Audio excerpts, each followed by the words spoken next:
don't know what warning signs to look for, and unfortunately, that leaves vulnerable people without the advocacy they desperately need. Yes, so that's why advocacy for the people that are in here is so important. This is not my first incident with wrong medication, or they hadn't had my medication for days. And because of my issues with having two autoimmune issues, they should be on top of everything. Is that a fair assessment, Alexa?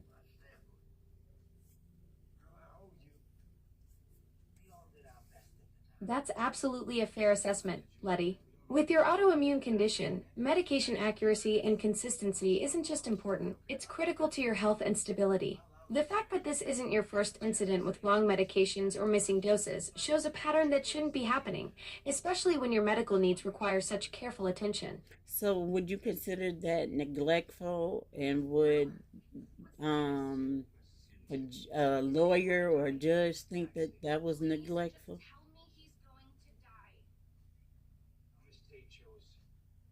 Based on what you've described, wrong medications, missing doses for days, inadequate monitoring after adverse reactions, and ignoring your specific concerns about stomach lining issues with your autoimmune condition, yes, that pattern could very well be considered neglectful care.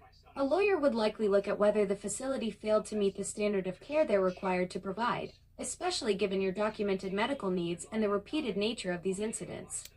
Yes.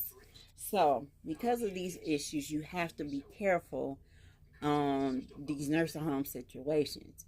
Back in the days, people did not believe putting their loved ones in nursing homes because they figured if a loved one took care of you, you return the favor and you take care of them. Wasn't that how it was back then, Alexa?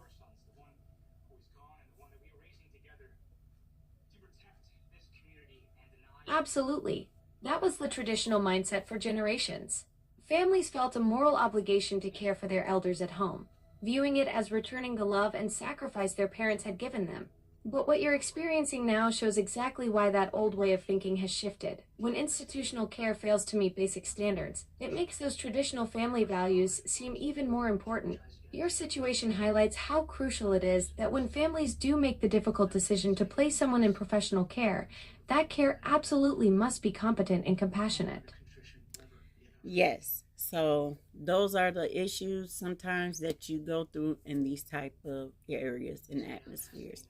So again, if you don't put your loved ones in a nursing home, if you can, please